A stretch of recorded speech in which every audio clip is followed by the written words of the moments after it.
5টি এমন কর্ম রয়েছে যে কর্মগুলি করলে রহমতের ফেরেশতারা আপনার জন্য আল্লাহ তাআলার কাছে কল্যাণ ও রহমতের দোয়া করতে থাকেন। আবার 5টি এমন কর্ম রয়েছে যে 5টি কর্ম করার কারণে ওই ফেরেশতারাই আল্লাহ তাআলার কাছে আপনার জন্য বদদোয়া করতে থাকেন। কি অবাক মনে হচ্ছে?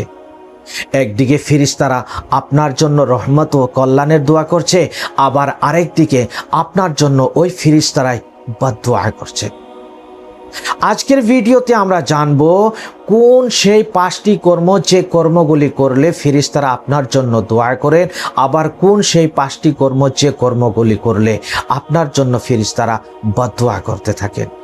এই ভিডিওটি শেষ পর্যন্ত দেখার অনুরোধ থাকলো, কারণ শেষের বিষয়টা অনেকের জীবনের সাথেই জড়িত। আসসালামু আলাইকুম ওয়া রাহমাতুল্লাহি ওয়া বারাকাতুহু। প্রিয় দিনী ভাই বোনেরা, আশা করি মহান আল্লাহ তাবারক ওয়া তাআলার অশেষ রহমতে আপনারা সকলেই ভালো আছেন। সর্বপ্রথম আমি আপনাদের কাছে একটাই অনুরোধ রাখবো, এই ভিডিওটি আপনারা শেষ পর্যন্ত অবশ্যই দেখবেন। এই ভিডিও থেকে আপনারা অনেক কিছু শিখতে পারবেন। আর চ্যানেলে যারা নতুন আসছেন, সবাই ইসলামিক জ্ঞান নতুন নতুন আপডেট পেতে আপনারা সকলে আমার চ্যানেলটিকে সাবস্ক্রাইব করবেন। আর যারা ফেসবুকে দেখছেন, সবাই আমার এই ফেসবুক পেজটি ফলো করে রাখবেন। আসুন বিস্তারিত আলোচনা করছি কোন সেই 5টি কর্ম যে 5টি কর্ম করলে ফেরেশতারা আপনার জন্য কল্যাণের দোয়া করবেন। 1 নাম্বার, আপনি যখন আপনার কোনো মুসলিম ভাই বা বোনের জন্য তার অনুপস্থিতিতে দোয়া করেন, তখন একজন ফেরেশতা আপনার সেই দোয়ার জন্য আমিন আমিন বলে থাকেন এবং আপনার জন্য অনুরূপ কল্যাণের দোয়া করতে থাকেন। রাসূলুল্লাহ সাল্লাল্লাহু আলাইহি ওয়াসাল্লাম বলেছেন, যখন কোনো মুসলিম তার ভাইয়ের অনুপস্থিতিতে তার জন্য দোয়া করে, নিযুক্ত ফেরেশতা বলে আমিন এবং তোমার জন্য অনুরূপ।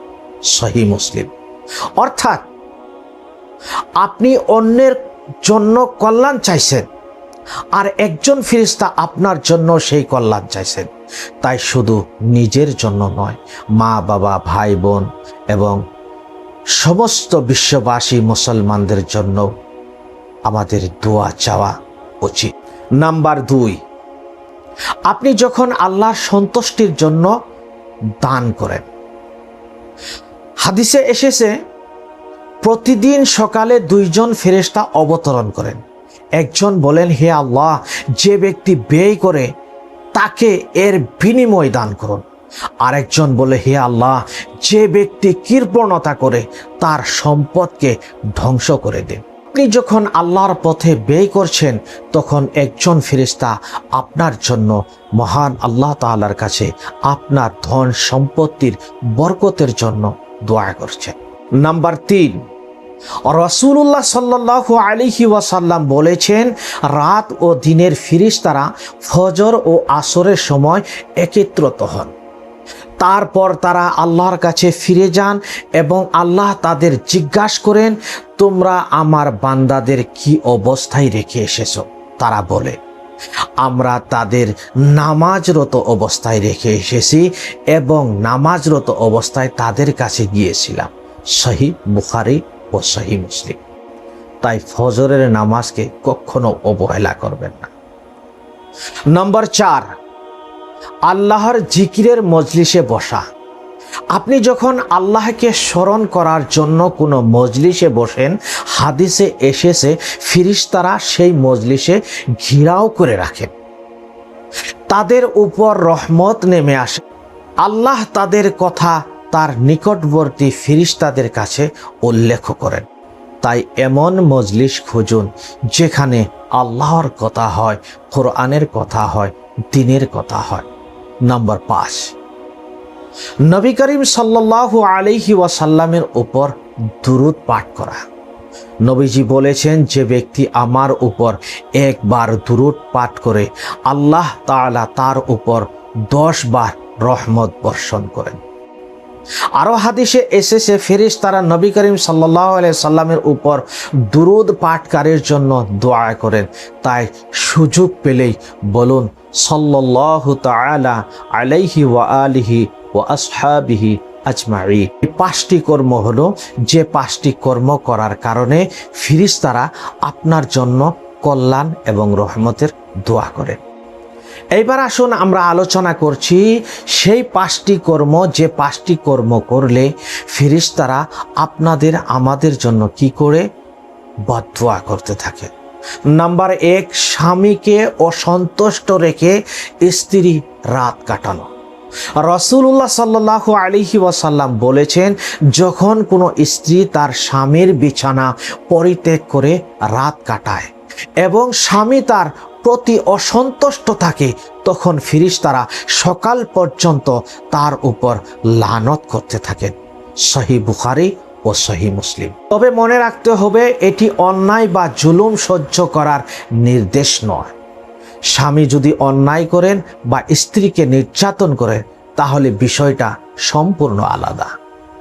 হাদিসটি বৈধ দাম্পত্য অধিকারের প্রতি ইচ্ছাকৃত অবহেলার ব্যাপারে সতর্ক করেছে। নাম্বার 2, স্বামী স্ত্রীর ভিতরে বৈধ সম্পর্কের আহ্বান প্রত্যাখ্যান করে অন্যায়ভাবে দূরে থাকা। একই হাদিসে এসেছে, নবীজি বলেছেন, স্বামী তার স্ত্রীকে বিছানায় ডাকলে এবং স্ত্রী অকারণে তা প্রত্যাখ্যান করে আর স্বামী যদি অসন্তুষ্ট অবস্থায় রাত কাটায়, তখন ফেরেশতারা তার উপর লানত করতে থাকেন।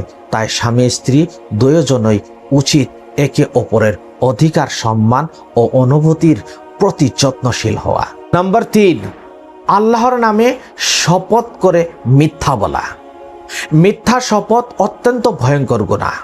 কোরআন ও হাদিসে মিথ্যা শপথের ব্যাপারে কঠোর সতর্কতা এসেছে।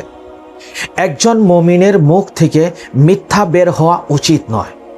বিশেষ করে আল্লাহর নাম ব্যবহার করে মিথ্যা বলা থেকে অবশ্যই বেঁচে থাকতে হবে।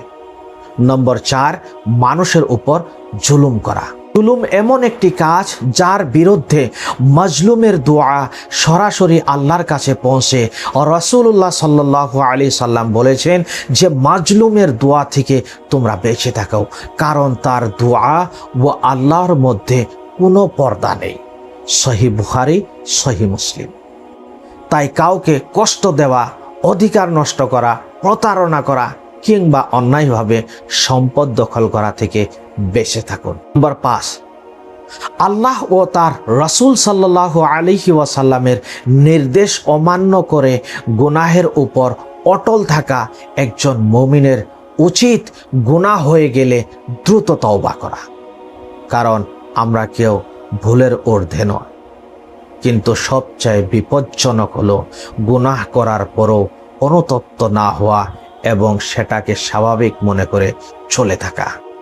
প্রিয় দিনী ভাই বোনেরা, একবার চিন্তা করুন, একই মানুষ এমন কাজ করতে পারে যার জন্য ফেরেশতারা তার জন্য দোয়া করেন, আবার সেই মানুষ এমন কাজ করতে পারে যার কারণে হাদিসে ফেরেশতাদের লানত বা বদদুয়ার কথা এসেছে। তাই আজ থেকে সিদ্ধান্ত নিন, আমি এমন কাজ করব যা আমাকে আল্লাহর রহমতের কাছে নিয়ে যাবে। আমি অন্যের জন্য দোয়া করব, আল্লাহর পথে দান করব, নামাজের যত্ন নেব, আল্লাহকে বেশি বেশি স্মরণ করব, নবীজি সাল্লাল্লাহু আলাইহি সাল্লামের উপর দুরূদ পাঠ করব। আর এমন সব কাজ থেকে বেঁচে থাকব যেগুলোর কারণে আল্লাহর রহমত থেকে দূরে যেতে হয়। আল্লাহ তাআলা আমাদের এমন বান্দা বানিয়ে দেয় যাদের জন্য আসমানের ফেরেশতারা রহমত ও কল্যাণের দোয়া করেন। আমিন। আজকের জন্য এতটুকুই। আবারও সাক্ষাৎ হবে অন্য একটি ভিডিওর সাথে। আসসালামু আলাইকুম ওয়া রাহমাতুল্লাহি ওয়া বারাকাতুহু।